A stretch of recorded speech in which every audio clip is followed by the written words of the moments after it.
세상에 떠도는 기묘한 괴담들. 첫 번째 이야기, 명동 성당의 근처에 갔다가 실제로 겪었던 실화괴담. 사람이 태어나서 죽을 때까지 귀신을 한 번 이상은 본다고 합니다. 아직 안 보신 분들은 앞으로 한 번 이상은 보신다는 얘기니 긴장하시길. 저는 그 한 번이 너무 당황스러웠어요. 왜냐하면 귀신은 주로 음산한 곳이나 밤에 보인다고들 하는데 저는 대낮에 거리를 활보하다가 봤거든요. 제가 1년 전쯤에 친구랑 명동을 지나가고 있었어요. 시간은 한두 시 정도 됐고요. 가을이라 하늘도 맑았습니다. 그런데 지나가는데 자꾸 옆에서 이상한 커플이 따라오는 거예요. 그런데 너무 웃긴 게 여자는 가만히 있는데 남자만 혼자서 여자한테 뭐라고 막 따지는 것 같더라고요. 그런데 전 남의 일이라 그냥 무시하고 지나가려 했는데 그 커플들이 자꾸 저희 쪽을 쫓아오는 거예요. 그러다 제가 큰일 날 것을 보고 만 것이죠. 그 남자 얼굴을 옆으로 곁 눈질로만 보고 있었는데 아시죠? 옆으로 보는 거. 제가 그냥 무심코 고개를 딱 돌렸어요. 근데 그 얼굴이, 머리는 엄청 부시시하고 가을인데 반팔 남방에 한쪽 눈만 멍이 시퍼렇게 들어있는 거예요. 진짜 무서웠어요. 그리고 키가 좀 컸던 것 같은데 무서워서 다리 쪽은 안 봤고요. 전 너무 놀라서 순간적으로 친구 팔을 팍 하고 잡았어요. 그래서 놀란 친구가 너 왜 그래? 라고 하길래 제가 저기 저 하얀 옷 입은 여자 옆에 남자 왜 그래? 라고 했더니 제 친구가 여자 혼자 걸어가는데 너 왜 그래? 미쳤냐? 라고 해서 다시 옆으로 돌아봤는데 그 여자만 저기 반대편 모퉁이로 혼자서 돌아가고 있더군요. 진짜 실화인데 이날 이후로 명동 그 뒷거리, 명동 성당으로 이어지는 거리 갈 때 무섭습니다. 물론 이젠 좀 나아졌지만 아직도 그 얼굴이 기억나는 듯 하거든요. 두 번째 이야기, 혼자 죽을 순 없지. 증인석에 가냘픈 몸매의 사나이는 자신의 넥타이 자락을 만지작거리고 있었다. 그는 라이너의 비서였던 사람이고 그가 살해되던 날 밤 그 지방 검사의 집에 있던 2명 가운데 한 사람이기도 했다. 나는 그 사람에게 물었다. 라이너가 살해되던 날 그는 당신에게 이런 말을 하지 않았나요? 피고가 자신을 목 졸라 죽일지도 모른다고 말입니다. 이에 있습니다. 피고 측 변호인인 샘 루보크가 자리에서 벌떡 일어나며 소리쳤다. 턱이 축 늘어진 그의 얼굴은 벌겋게 달아올라 있었다. 인정합니다. 마틴 판사가 얼른 대답했다. 그는 내 얼굴을 한번 쳐다보지도 않고 그렇게 대답해버렸다. 지금까지의 재판은 줄곧 이런 식으로 진행되어 왔다. 루보크가 이 일을 제기하기만 하면 마틴 판사는 무조건 인정한다는 것이다. 이것이 정의가 실현되는 법정의 모습이란 말인가. 손에 저울을 들고 있는 법의 여신상이 목이 막혀 꺽꺽거리면서 웃음 지을 일이 아닐 수 없었다. 비록 웃을 만큼 재미있는 일은 하나도 없지만 루보크는 싱긋 미소를 지으며 자신의 고객인 피고 옆에 앉았다. 나는 하얀 종이장 같은 분노가 속으로 끓어오르는 것을 느끼며 피고를 바라보았다. 나는 그 자가 라이너 지방검사를 살해한 범인이라고 확신하고 있었다. 라이너는 그 누구보다도 내가 존경하고 좋아하는 인물이었다. 어떤 관점으로는 프랭크 하우저를 성공한 사람으로 볼 수도 있었다. 그는 3가지 행운을 손수 만들어내어 아직까지도 그 행운을 누리고 있었다. 하지만 그것은 다른 수많은 사람들의 땀과 피의 결실이라고 해도 과언이 아니었다.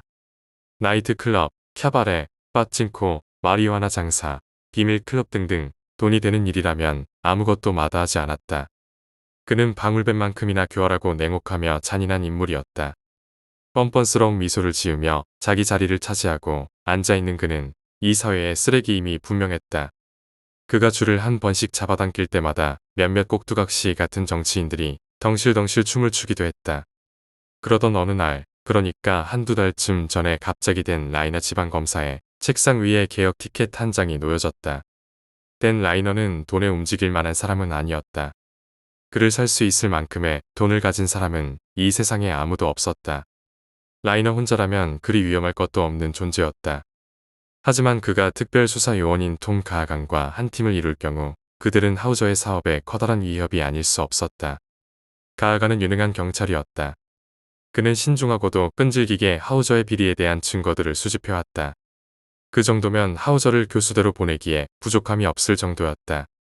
그런데 라이너는 죽어버렸고 증거는 안전한 어딘가에 숨겨져 있음이 틀림없었다. 하지만 문제는 가하간이었다. 도대체 하우저를 잡아넣을 수 있는 유일한 사람인 가하간은 어디로 가버렸단 말인가. 지금쯤 강바닥에 가라앉고 있을까. 매수를 당한 걸까. 아니면 어딘가에 몸을 숨기고 있나. 나로서는 전혀 알 길이 없었지만 설사 안다고 하더라도 별 도움이 안 될 것이다. 왜냐하면 이번 사건은 이미 터져버린 살인 사건에 지나지 않기 때문이다. 사건은 더할 나위 없이 완벽하다. 하지만 하우저는 이번 일로 털끝 하나 다치지 않을 것이다.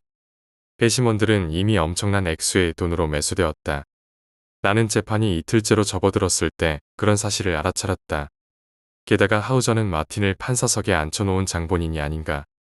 그러니 판사는 만약 필요하다면 증거에 대한 규정을 바꿔버리는 한이 있더라도 길을 쓰고 하우저를 보호하려 할 것이다.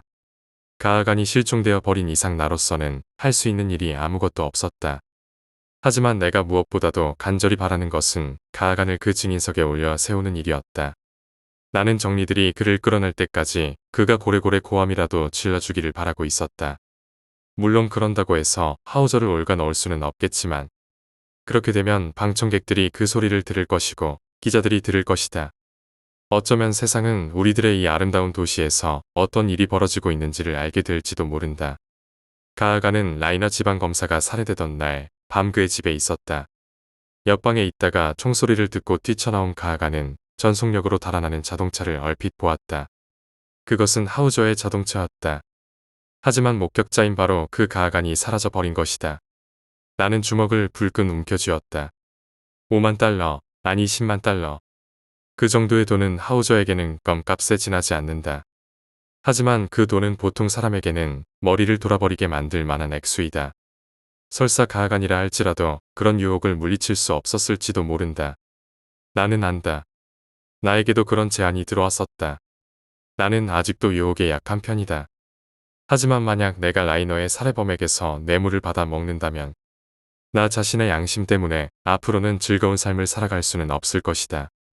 라이너의 목숨을 빼앗아간 무기는 서재의 창밖으로 내던져졌다. 구닥다리 군용 콜트 자동권 총이었다. 그런 총은 수백만 정이 제작되었을 테니까 추적하기란 실제로 불가능하다. 그것은 이미 증거물의 일부에 포함되어 있었다. 나는 그 총을 집어들고 증인석에 앉은 호리호리한 남자에게 보여주었다. 당신이 총소리를 듣고 고인의 서재로 뛰어들어갔을 때 이 총을 어디서 발견했습니까? 라이너의 비서는 혀끝으로 입술을 축이더니 불안한 기색으로 마루 바닥을 내려다보며 이렇게 대답했다. 라이너 씨가 손에 쥐고 있었습니다. 그 대답을 듣는 순간 나는 꼼짝도 할 수 없을 정도의 엄청난 충격을 받았다. 나는 한동안 그를 바라보며 멍하니 서 있었다. 사람들이 나지막하게 수군거리는 소리가 들려왔다. 그래, 그랬었군. 놈들은 라이너의 비서까지 이미 매수해 두었던 것이다. 그들은 라이너가 자살한 것이 틀림없다는 사실을 입증해 보이려 하고 있었다. 내가 직접 선정한 증인마저 나를 배반하고 만 것이다. 나는 그의 대답에 할 말을 잃어버렸다. 그 후에 일어난 일은 나로서도 전혀 예상치 못한 일이었다. 벌겋게 달아오른 내 얼굴이 마구 화끈거리고 있었다. 나는 한 발을 성큼 앞으로 내디디며 주먹으로 그의 얼굴을 힘껏 후려쳐 버렸다. 이내 법정은 수라장이 되었다. 마틴 판사가 정신없이 의사봉을 내리쳤다. 샘 루보크는 자리에서 벌떡 일어나 뭐라고 고함을 질렀다. 정리 두 사람이 달려들어 나를 증인석에서 떼어놓았다. 하지만 하우저의 입에는 희미한 미소가 어리고 있었다. 만약 그 순간 그가 내 손이 닿는 거리 안에 있었다면 나는 어떻게 해서라도 그의 숨통을 끊어버렸을 것이다. 나는 판사의 훈시가 끝날 때까지 기다렸다. 사과는 하지 않았다. 다른 아무 말도 하지 않았다. 그냥 가만히 제자리에 서서 이 싸움을 포기할 준비를 하고 있었다. 바로 그때였다. 갑자기 법정 뒤쪽이 소란스러워지기 시작했다. 등 뒤로 고개를 돌린 순간 맥박이 내 관자놀이 속에서 미친 듯이 날뛰기 시작했다. 키가 훤칠하게 큰 남자 하나가 옆구리에 두 손을 붙인 채 뻣뻣한 걸음걸이로 복도를 걸어오고 있었다. 바로 톰 가하간이었다. 그는 나를 쳐다보지 않았다. 그는 아무도 쳐다보지 않았다. 곧장 증인석으로 다가간 그는 의자의 팔걸이를 붙잡고 엉덩이를 걸쳤다.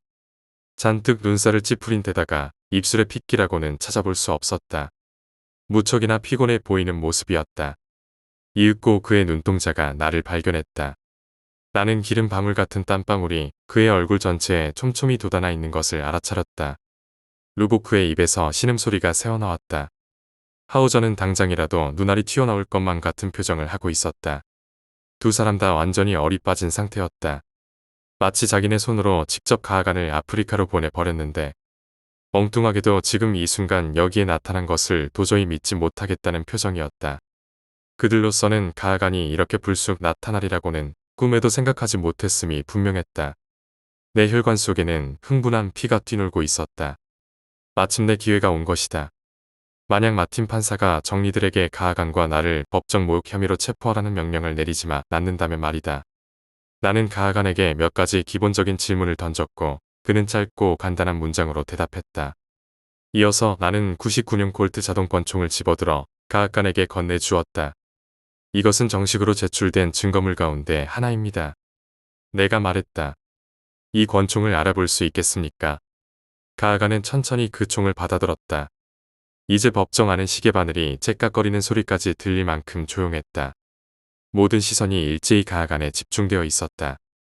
가하간은 탄창을 열어 텅 빈 탄실을 힐끔 들여다본 다음 자신의 무릎 위에 자연스럽게 그 권총을 내려놓았다. 이윽고 그가 고개를 들었다. 예, 이것은 라이너 씨를 살해하는 데 이용된 총입니다. 총이 발사되었을 때 당신은 어디에 있었습니까? 가하간은 결연한 시선으로 나를 바라보았다. 나는 그때 막 라이너 씨의 서재 출입문을 열던 참이었습니다. 아니, 이것은 거짓말이 아닌가. 나는 헉하고 짧은 숨을 들이마시며 루보크의 이의가 제기되기를 기다렸다. 그 당시 가하간은 서재 근처에 있지 않았던 것이다. 하지만 루보크는 얼른 반응을 보이지 않았다. 그제서야 나는 가하간이 마음속으로 무슨 생각을 하고 있는지 짐작할 수 있었다. 아마도 다른 증인들이 하나같이 피고를 옹호하기 위해 허위 증언을 한다면 가하간 자신도 기소를 위해 거짓말을 할 결심을 한 것이리라.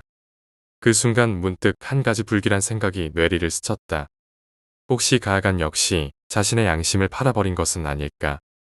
만약 그의 입에서 라이너가 자살하는 현장을 목격했다는 이야기가 튀어나오면 어떻게 되는가? 나는 제대로 숨도 쉬지 못하는 상태에서 다음 질문을 던졌다. 그때 무엇을 보았습니까? 루보크와 하우저는 잔뜩 긴장한 표정으로 몸을 앞으로 쑥 내밀고 가하간을 지켜보고 있었다. 마틴 판사도 뻣뻣한 자세로 판사석에 앉아 있었다. 가하간의 눈동자가 판사석을 한 바퀴 빙 둘러보더니 이윽고 하우저에게 와서 멋넣었다. 그러고는 나지막한 목소리로 입을 열었다. 나는 하우저가 이 총을 든 채 창가에 서서 라이너를 겨누고 있는 것을 보았습니다. 가하간은 그렇게 말하며 총을 집어들어 똑바로 피고를 향해 겨누었다. 하우저는 입만 쩍 벌린 채 굳은 모습으로 앉아 있을 뿐이었다. 나는 난생 처음으로 루보크가 할 말을 잃는 것을 구경했다. 하지만 그의 목 근육이 잔뜩 긴장되어 있는 것을 보니 당장이라도 자리를 박차고 일어날 준비가 되어 있는 것 같았다. 가하간의 연기는 한순간 모든 사람들의 놀라움을 자아내기에 조금도 부족함이 없었다.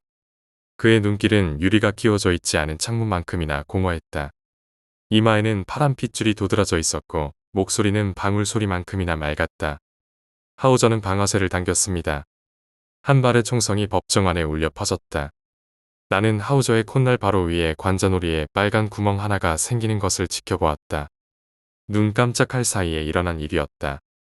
하우저의 얼굴에 얼핏 믿을 수 없다는 듯한 표정이 떠오른 것도 잠시 이내 그는 테이블 위로 고꾸라졌다. 다음 순간 어떤 여자의 찢어질 듯한 비명소리가 울려 퍼졌다. 방청객들은 일제히 의자 밑으로 고개를 집어넣었고 배심원들도 단상 아래로 몸을 숨겼다. 마틴 판사는 넋 나간 사람처럼 의사봉을 허공에 들어올린 채 동작을 멈추고 있었고 루보크는 겁에 질린 시선으로 자신의 죽은 고객을 바라보고 있었다. 가하간은 총을 내려놓았다. 총이 바닥에 떨어지는 금소금이 울려 퍼졌다. 밀랍 같은 그의 얼굴에는 승리감에 도취된 듯한 묘한 미소가 떠올랐다. 그는 아무도 알아차리지 못하는 사이에 탄약 하나를 총 속에 집어넣었던 것이다. 나는 나도 모르게 그의 팔을 힘껏 움켜쥐었다. 그들은 내가 증언하는 것을 원하지 않더군요. 가하간이 억양없는 목소리로 말했다. 그들은 나를 창고에 가둬두었소. 세상에, 이럴 수가. 이건 살인이요. 당신은 하우저가 라이너를 살해하는 것을 목격하지도 못했잖소. 가하간은 가늘게 기침을 내뱉었다. 그건 그렇지요. 하지만 나는 그가 오늘 아침 어떤 창고에서 사람을 죽이는 것을 보았소. 나는 멍하니 그를 바라보았다. 누구를 말이오? 바로 나요. 가하간이 가쁜 숨을 몰아쉬며 대답했다. 말을 마친 가아가는 몸을 움찔하더니 의자에서 굴러 떨어졌다. 더 이상 그는 아무 말도 하지 않았다. 나는 앞으로도 두 번 다시 그의 입이 열리지 않으리라는 것을 직감했다. 벌어진 그의 코트 자락 사이로 하얀 셔츠에 진홍색 피가 엉겨붙어 있는 것을 발견했기 때문이었다. 셔츠에는 총알 구멍 하나가 뻥 뚫려 있었다. 세 번째 이야기, 귀신을 딱 한 번 봤다. 수영부였던 나는 그날따라 몸 컨디션도 별로였으며 잦은 코치의 잔소리로 기분도 상당히 좋지 않았다. 피곤한 몸을 이끌고 집에 와서 그대로 쓰러져 잠이 들었다. 희미했지만 뭔가에 빨려드는 느낌과 함께 눈을 떴을 땐 난생 처음으로 가위를 눌리게 되었다. 웬 흰 머리 할머니 한 분이 흔들의자에 앉아서 의자를 앞뒤로 흔들고 있었다. 난 처음 겪는 그런 압박감 때문인지 몰라도 상당히 겁을 먹었다. 의외로 무슨 깡인지 한참 동안 그 할머니를 노려보았다. 몇 분 후에 그 할머니는 미칠 듯한 속도로 나에게 다가왔다. 그리고는 나에게 너무 늦었다며 함께 빨리 가야 한다고 하셨다. 지금은 타지에서 유학생활을 하고 있지만 누군가는 그러더라. 죽은 사람은 절대 따라가선 안 된다고. 그 할머니도 참 영악하시지. 손주볼 되는 놈이 안 간다고 버티니 사탕부터 초콜릿. 심지어는 그 당시 제일 가지고 싶었던 오토바이까지 사주신다고 꼬시기 시작하셨다. 하지만 난 끝내 따라가지 않고 끼어보니 현관문 바로 앞에 쓰러져 있었다. 참 꿈 한번 리얼하다고 생각하며 일주일이 지나고 친가 쪽에 증조할아버지, 증조할머니 제사가 있었다. 우리 집안은 제사가 1년에 10번이 넘는다. 그 와중에 할아버지께서는 부모님 제사라고 특별히 정성을 다하셨으며 지방보단 사진을 올려놓으셨다. 난 잠시나마 짧은 경악을 했다. 그 사진에 있었던 할머니는 꿈속에서 날 달콤하게 꼬셨던 할머니였다. 난 자초지종 할아버지께 말씀드렸고 할아버지는 안 따라가길 잘했다라고 하셨다. 원래 내 주위 사람들이 말하길 꿈속에서 본 사람의 얼굴은 잘 기억이 안 나거나 흐릿하다지만 난 그 할머니의 주름살 하나하나까지 또렷하게 기억났다. 키와 몸 사이즈 등등 모든 게 기억이 났다. 지금도 생각하면 머리털이 쭈뼛해지는 반면 증조할머니께선 뭐 하려고 날 데리고 가려 했던 걸까. 나는 그래도 건강한 건지 아니면 퇴마사에 피가 흐르고 있는지 모르겠지만 5년 전 그 이후론 단 한 번도 거위나 귀신을 본 적이 없다. 네 번째 이야기, 박스 할머니. 모처럼 쉬는 날, 집에 있기도 뭐하고 해서 오랜만에 시내에 나가기로 결심했다. 친구와 몇 시에 만나자는 약속을 한 다음 옷을 입고 나갔는데 하늘은 나에게 넌 그냥 집에서 자빠져 있어. 자식이 어딜 기어 나가려고 하던 것이었는지 눈과 바람이 엄청나게 몰아닥쳤다. 후와 정말 웬 놈의 바람이 이렇게 센지. 나무는 흔들리지, 낙엽은 이리저리 날아다니다가 나의 뺨을 때리지. 나 원참. 이리 시무룩, 저리 시무룩하며 버스 정류장으로 걸어가는데 아래에서 힘겹게 할머니 한 분이 박스 더미를 한가득 쌓고 언덕 위로 올라오고 있었다. 가뜩이나 눈바람 쳐서 걷기가 여간 힘들지 않은데 할머니는 얼마나 힘드시겠는가. 달려가서 할머니의 짐을 내가 맡고 언덕 위로 올라왔다. 할머니는 특유의 눈웃음을 지으며 말을 하시고는 이내 자신의 길로 다시 걸어나갔다. 왠지 너무 씁쓸했다. 젊었을 때도 고생했을 텐데 늙으셔서 효도 못 받을 망정 이런 눈바람이 치는 날에도 친구들과 놀고서는 저녁이 되어 집으로 다시 돌아오는 길에 아침에 보던 할머니가 서 계시는 게 아닌가. 그냥 지나가기도 머쓱하고 아는 척하기도 머쓱해서 할머니에게 다가가기 전까지 아는 척을 할까 말까 했는데 모른다고 하면 어떡하지. 고민하다 보니 어느새 할머니 앞에 다가가고 있었다. 안녕하세요. 나도 모르게 입에서 튀어나온 말이다. 할머니, 이런 늦은 시간에 여기서 뭐하고 계신 거예요? 지금 저기 길을 건너야 하는데 저기 횡단보도 이용해서 돌아오자니 너무 멀고 육교를 건너자니 이 짐덩이가 너무 무겁고 이 지역에서 산지 8년이 다 되어가서 신호 같은 건 안다.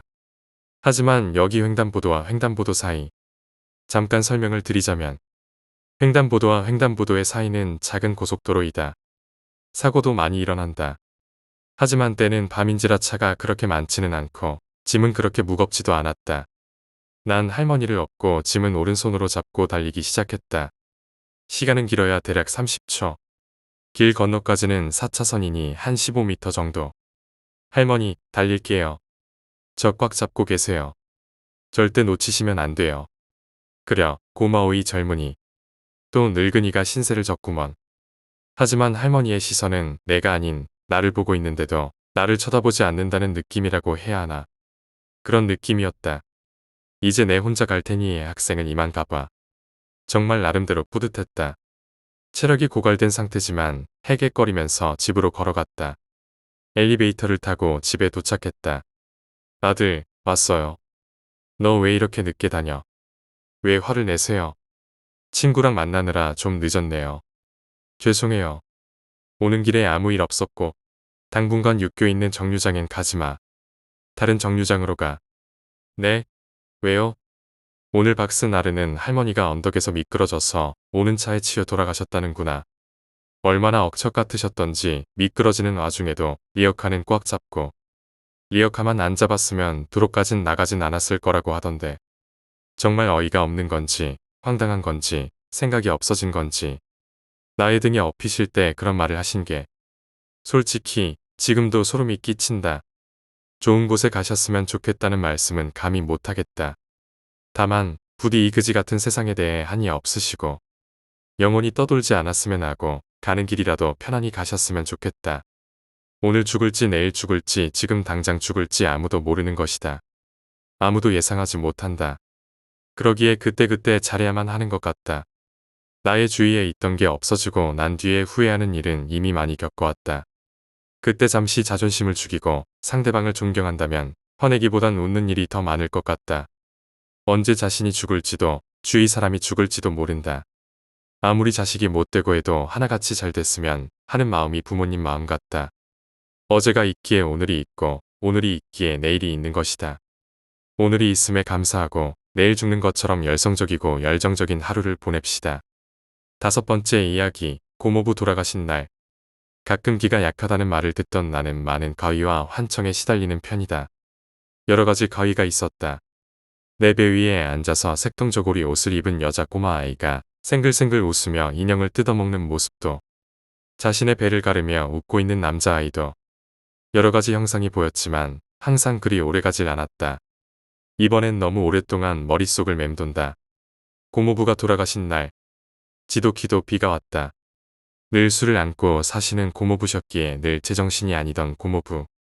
언젠가 돌아가실 거라 생각했다. 막상 돌아가시고도 그리 큰 충격 따윈 없었다. 그날 새벽 아버지는 어머니와 같이 급히 충주로 가셨다. 내일은 학교 안 가고 땡땡이 칠 수 있겠구나. 그날따라 유난히 잠이 오지 않던 나는 밤새 컴퓨터를 두드리던 중이었다. 그러다 잠이 들었을까? 답답한 느낌이 목을 쥐어왔다. 뭐지? 난 이미 가위에 많이 눌린 터라 그리 놀랍다는 생각은 하지 않았다. 그런데 메스꺼운 냄새가 날 쥐어온다. 뭔가 물에 젖은 옷가지 냄새와 습한 냄새. 그때 왜 선원이셨던 고모부가 떠올랐을까? 그때 왜 늘 날 귀여워해 주시던 고모부의 모습이 일그러지고 있었을까? 분명 몸은 움직이지 않는다. 시계도 멈춘 듯하다. 모든 것이 멈춰버린 이 방에 오직 한 가지만 움직인다. 보였다. 시야에 서서히 들어온다.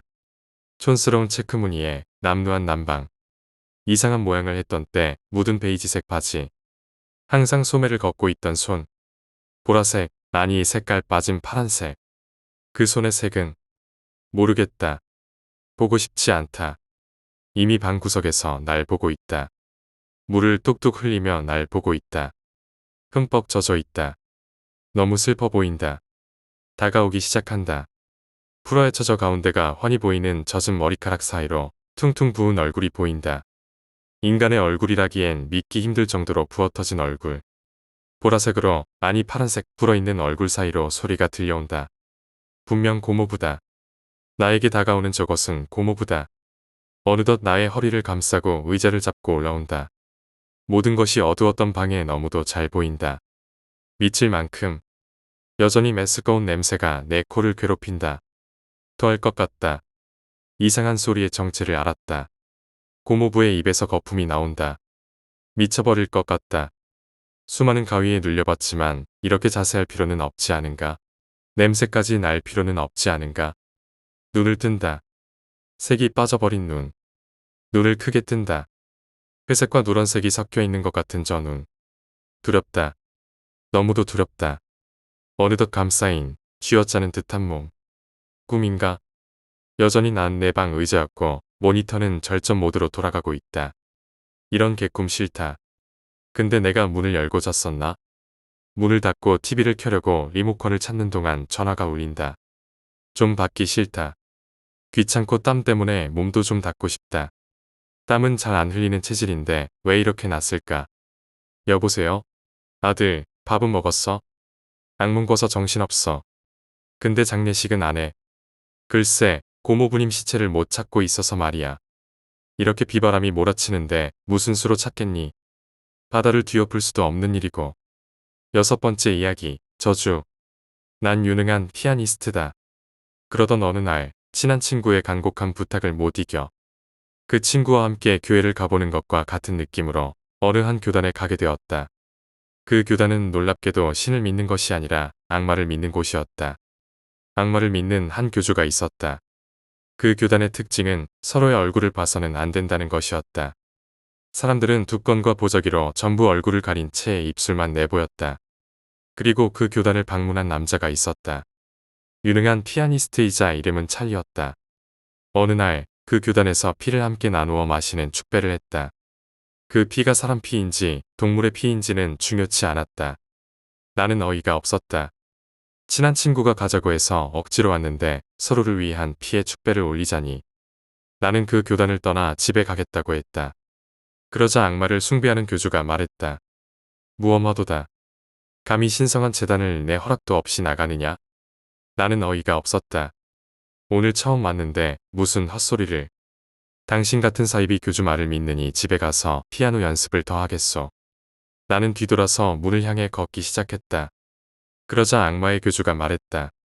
너의 손은 점점 썩어 들어가게 된 후 너의 목숨은 끊어지게 될 것이다. 나는 그의 목소리가 섬뜩했으나 대수롭지 않게 여기고 집으로 향했다. 두건을 쓰고 얼굴을 가린 친구도 나를 안쓰러운 눈으로 쳐다봤다. 며칠 후 피아노 콩쿨 대회가 있었다. 나는 그 대회에서 좋은 성적을 거두기 위해 매일 나에게 피아노를 가르쳐주는 스승님 리처드 씨와 나를 악마의 교주로 전도한 친한 친구 마이클이 있었다. 마이클은 원래는 착한 놈이었는데 단점은 이상한 종교를 믿는다는 것이다. 나는 그날도 피아노 연습을 하기 시작했다. 그런데 선생님이 갑자기 나에게 막 화를 내기 시작했다. 이봐 찰리, 도대체 어떻게 된 일인가? 피아노를 왜 이렇게 못 쳐? 당신 찰리 맞아. 그렇게 할 거면 때려치우라고. 그리고는 나가버렸다. 나는 이상했다. 평소와 다를 바 없는 것 같은데 피아노를 못 친다니. 그때 내 친구 마이클이 나를 위로해주기 위해 왔다. 나는 마이클에게 피아노 소리를 들려주고 말했다. 마이클, 내가 생각하기에도 내가 피아노를 못 쳐. 마이클은 좀 미안하다는 듯이 말했다. 그런 것 같아. 너 요즘 왜 이렇게 피아노를 못 치니? 너 같지 않아. 나는 혼란에 휩싸였다. 피아노 콩쿨 대회가 얼마 안 남았는데 이런 일이 발생하다니. 어제의 저주 때문인가? 나는 집에 가서도 악몽을 꾸었다. 악마의 저주를 받는 악몽을. 다음 날 일어나서 밥을 먹기 위해 수저질을 하는데 아내가 나를 이상하게 보며 말했다. 찰리, 요즘 왜 그래요? 손이 어디 아파요? 손이 덜덜 떨리는 것 같아요. 그랬다. 내가 요새 피아노를 못 치는 이유는 손이 덜덜 떨리기 때문이라는 것을 느꼈다. 나는 그 길로 아내와 병원을 가서 진단을 받았다. 의사 말로는 아무 문제 없다는 것이었다. 하지만 나도 모르게 신발끈을 묶을 때 혹은 손에 물건이 쥐어지면 덜덜 떨리는 것 같았다. 나는 병원에서 정수기 물컵을 먹기 위해 정수기 종이컵을 꺼내 물을 받고 있는데 간호사가 이상한 눈으로 또 나를 봤다. 손이 많이 떨리시는데 괜찮으세요? 나는 미칠 것만 같았다. 그리고 마이클이 하도 커피숍에 가서 커피를 마시자고 하길래 커피숍에서 커피를 마시는데 종업원이 나를 이상한 눈으로 보았다. 커피가 쏟아질 것 같은데 제가 잡아드릴까요? 그랬다. 나는 그래서 피아노 연습이 잘 될 리가 없었다. 선생님은 항상 내가 실력이 줄었다며 화를 냈다. 그리고 내일 피아노 콩쿨 대회가 다가왔다. 아내는 말했다. 여보, 그동안 긴장해서 그런 걸 거예요. 내일은 잘할 수 있을 거예요. 아냐, 이건 악마 교주의 저주인 게 분명해. 이러다가 나 죽는 거 아냐? 나는 공포로 휩싸였다. 그리고 피아노 콩쿨 대회 날이 와서 나는 그동안의 일을 잊고 피아노를 치기 시작했다. 그날은 마음을 편히 먹어서 그런지 피아노가 잘 쳐지는 것 같았다. 나는 그동안의 일을 잊고 피아노를 치기 시작했다. 관중들은 나에게 박수와 갈채를 보냈다. 그런데 갑자기 뒤에서 나를 보조해주고 있던 마이클이 소리쳤다. 이봐 찰리, 자네 악보 위에 피가 뚝뚝 떨어지고 있어. 나는 피를 보자 악마의 저주가 시작됐다고 생각하고 도중에 뛰쳐나갔다. 관중들은 이상하게 여기고 고개를 갸우뚱거렸다. 나는 미친 듯이 도로를 달리다가 차에 치여 죽고 말았다. 놀라운 사실은 악마의 저주란 없었다. 그리고 악보에 피도 떨어진 사실이 없었다. 찰리의 친구 마이클은 악마의 교주의 지시를 받고 말한 것뿐이다. 간호사, 선생님, 커피숍 직원 모두 악마의 교주의 신도들이었다. 마이클이 일부러 커피숍으로 데려간 이유도 그 때문이었고, 아내가 추천한 병원을 간 이유도 그 간호사에게 일부러 데려가기 위함이었다. 마지막으로 아내는 악마의 교주와 바람을 피운 신도에 불과했다. 찰리는 원래부터 손떨림이란 것도 없었고 피아노 실력이 줄어든 것도 없었다. 그리고 악보에 피가 떨어지지도 않았다. 단지 남이 뭐라고 하니까 그거에 의식해서 자기도 모르게 나는 손이 떨리구나라는 강박관념이 머리에 인식된 것이었다. 평소에 찰리 같았으면 자신의 생각대로 보이는 대로 믿었을 텐데 남들이 아니다라고 말하니까 자신의 뜻보다는 남의 평가가 진짜인가 보다 하고 인식한 것이었다. 인간은 이상하다. 자신의 생각과 의지와는 다르게 남의 눈살을 의식하며 산다. 옷 입는 것도 무엇을 하는 것도 남이 이상하다고 하면 안 하려고 한다. 자기만 좋으면 됐지 꼭 남의 눈에도 좋아야 멋있는 거라고 생각한다. 여러분도 남이 자신을 욕해도 신경 쓰지 않기를 바란다. 그리고 오늘의 교훈은 내 뜻대로 살자이다.